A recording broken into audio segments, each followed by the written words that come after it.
Bonjour chers auditeurs de l'émission Le Pain Matinal, une production du ministère Ta Seconde Chance International, un rendez-vous qui nourrit ton âme et t'invite dans la présence de Dieu chaque matin. Cette émission comprend deux moments forts. L'exhortation présentée par Dr Dorian pour fortifier ta foi et la parole en mission ou bien les promesses de Dieu proclamées pour libérer ta victoire.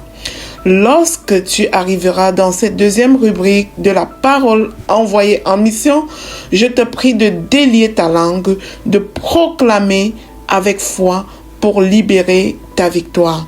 Alors bien-aimé, installe-toi, reste jusqu'à la fin, car chaque parole est une semence de vie pour ta journée.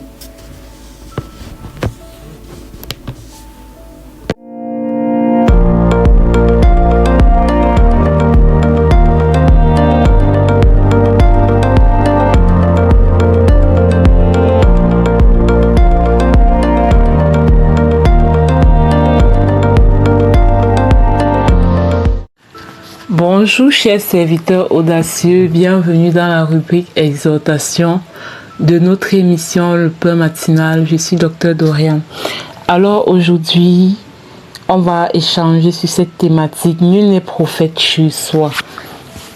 Et on va se baser sur Marc, toujours au chapitre 3, à partir du verset 20 jusqu'au verset 21.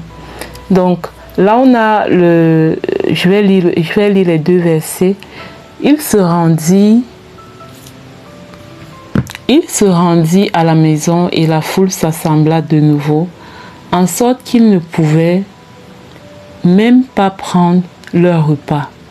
Les parents de Jésus ayant appris ce qui se passait, vinrent pour se saisir de lui, car ils disaient, il est hors de sens. Donc, nul n'est prophète chez soi. Le jour où tu changes, le jour où tu décides de quitter du statu quo pour devenir la meilleure version de toi, afin de faire ce pourquoi Dieu t'a enfanté, afin d'accomplir ta mission de vie, les premières personnes généralement qui vont te combattre, ce sont ceux qui t'ont vu par le passé, dans ta faiblesse, dans tes erreurs, dans tes manquements, dans tes limitations. Ce sont ceux qui t'ont connu quand tu n'étais encore, entre guillemets, rien. Ils étaient entre guillemets, bien sûr. Et ces personnes seront les premiers à te combattre parce que le cœur endurci que ces personnes vont manifester ne va pas leur permettre d'accepter que tu es vraiment ce qu'ils sont en train de voir. Que désormais, la version de toi qu'ils voient, c'est vraiment ça que tu es. C'est vraiment la véritable personne que tu es. Lorsqu'on te verra, on aura toujours tendance à revenir dans le passé, à revenir dans l'ancienne version de toi. On aura, tu vois, quand les gens, les proches te voient dans ta réalité actuelle et chaque fois veulent te rappeler tes échecs, veulent te rappeler tes moments de doute, tes moments de pleurs, tes moments... Parce que au fond d'eux, ils n'arrivent pas encore à accepter la version de toi qu'ils sont en train de voir. Nul n'est prophète chez soi. Et on pouvait déjà le voir avec Jésus. On dit, les parents de Jésus ayant appris ce qui se passait, ayant appris l'impact que Jésus avait dans les vies, les guérisons, les délivrances, eux, quand ils apprennent ça, ils viennent pour se saisir de lui, car ils se disent, il est hors de sens. Donc, eux, ils se disent que Jésus est fou. Parce que leur cœur n'a pas accepté la version de Jésus en mission. Ils voyaient Jésus, l'enfant du charpentier. Ils voyaient Jésus jouant dans les rues de Nazareth avec d'autres enfants. Ils voyaient Jésus, en tout cas, peut-être dans ses faiblesses, mais ils n'ont pas appris à voir Jésus dans la mission, à voir Jésus ouin. Jésus ouin en train d'accomplir sa mission. Je veux t'encourager, toi qui n'es pas compris, toi qui es rejeté, toi qui es, en tout cas, de qui on dit toutes sortes de choses parce que tu as décidé de devenir la personne que tu as été appelée à être pour ta mission. Tiens bon. Tiens bon. sache qu'on ne lance que des pierres sur un arbre qui porte des fruits. Et tu dois tenir bon face au rejet, face aux critiques, face aux humiliations, aux moqueries, aux fausses accusations. Tu dois tenir bon parce que ça ne commence pas avec toi. La parole de Dieu dit que s'il en est ainsi du bois sec, s'il en est ainsi du bois vert, qu'en sera-t-il du bois sec? Donc si Jésus, notre Maître, notre Seigneur, a subi ça, qui sommes-nous pour ne pas passer par là? Mais le fait d'en parler, c'est juste pour que tu sois préparé en fait. Pour que tu sois préparé quand tu vas te lever pour ta mission, pour ta destinée. Il va y avoir justement des personnes qui ne vont pas donner du crédit à ta mission, qui ne vont pas être sur la même longueur d'onde avec toi, qui vont vouloir t'amener dans le sens contraire. Toi, tiens bon, tiens ferme, que ça ne te déstabilise pas, parce que ça ne commence pas avec toi. Ça a commencé depuis longtemps avec le Christ. Et qui sommes-nous pour ne pas expérimenter cela? Donc, c'était mon message de ce matin. J'espère que cela te bénit. On se trouve demain pour une autre émission. Bien-aimés dans le Seigneur. Shalom, shalom. Sois abondamment béni.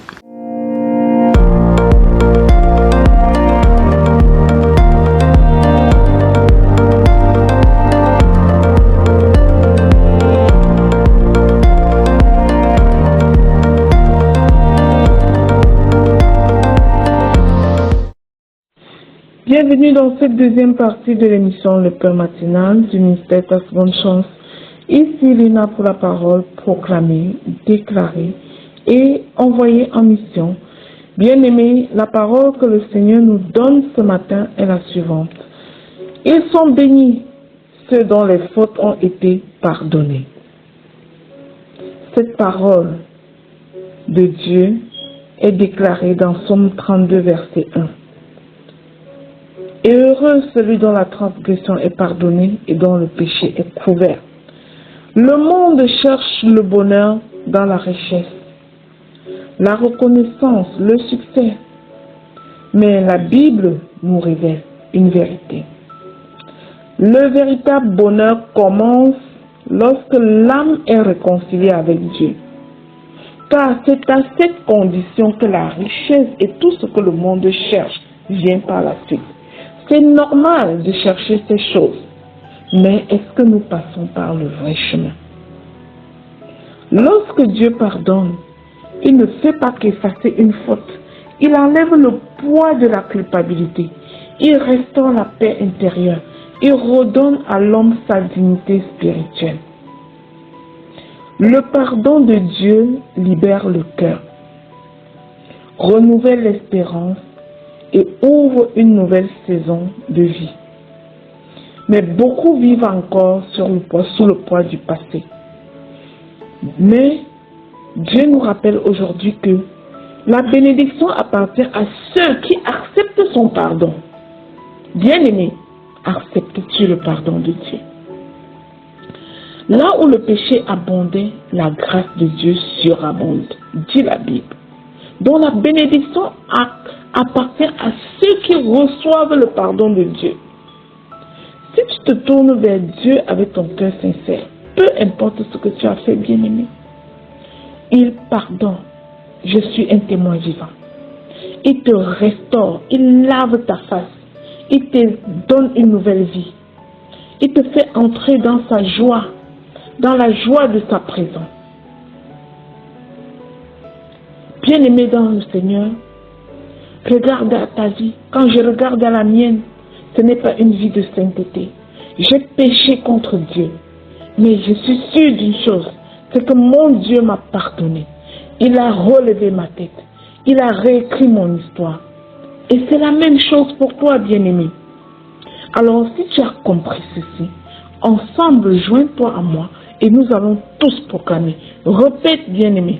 Je suis béni parce que Dieu a pardonné mes fautes. Déclare-le. Je suis béni parce que Dieu a pardonné mes fautes. Je proclame et je déclare que le sang de Jésus couvre mes péchés et me purifie. Au nom puissant et glorieux de Jésus-Christ. Je déclare que je marche dans la liberté que le pardon de Dieu me donne, au nom de Jésus. Je proclame et je déclare que ma culpabilité est enlevée et mon cœur est restauré. La grâce de Dieu triomphe de mon passé, au nom puissant de Jésus-Christ. Je proclame et je déclare que je vis dans la paix de celui qui est réconcilié avec Dieu. Je déclare que Dieu efface mes fautes et me donne un nouveau départ, au nom puissant de Jésus-Christ. Je proclame et je déclare que je reçois la miséricorde et la compassion de Dieu, au nom de Jésus. Je déclare que mon âme est libérée du poids de la condamnation. Alors je marche dans la joie du salut que Dieu m'accorde, au nom puissant de Jésus-Christ. Je proclame et je déclare que la bonté de Dieu me relève et me restaure, au nom de Jésus. Je déclare que ce n'est pas par mes mérites, mais par la pure grâce de Dieu, au nom de Jésus. Je suis couverte et escortée par la grâce de Dieu. La fidélité de Dieu se voit au travers de ma vie, au nom de Jésus. Je proclame et je déclare que Dieu renouvelle ma vie et mon espérance, au nom puissant et glorieux de Jésus-Christ. Je vis dans la bénédiction du pardon divin, au nom de Jésus. Ma vie témoigne de la puissance et de la grâce de Dieu, au nom puissant et glorieux de Jésus-Christ. Je proclame et je déclare avec foi que je suis béni, car mes fautes sont pardonnées et ma vie est restaurée par la grâce de Dieu, au nom puissant et glorieux de Jésus-Christ, mon Seigneur. Je scelle et sécurise ces proclamations dans ton sang précieux, Seigneur Jésus. Je déclare qu'elles sont oui et amen dans la vie de chaque bien-aimé qui proclame ce jour à ma suite, au nom de Jésus. Bien-aimé, si tu es béni par ces proclamations, alors envoie-les au suivant. Sois une bénédiction pour une autre personne. Shalom.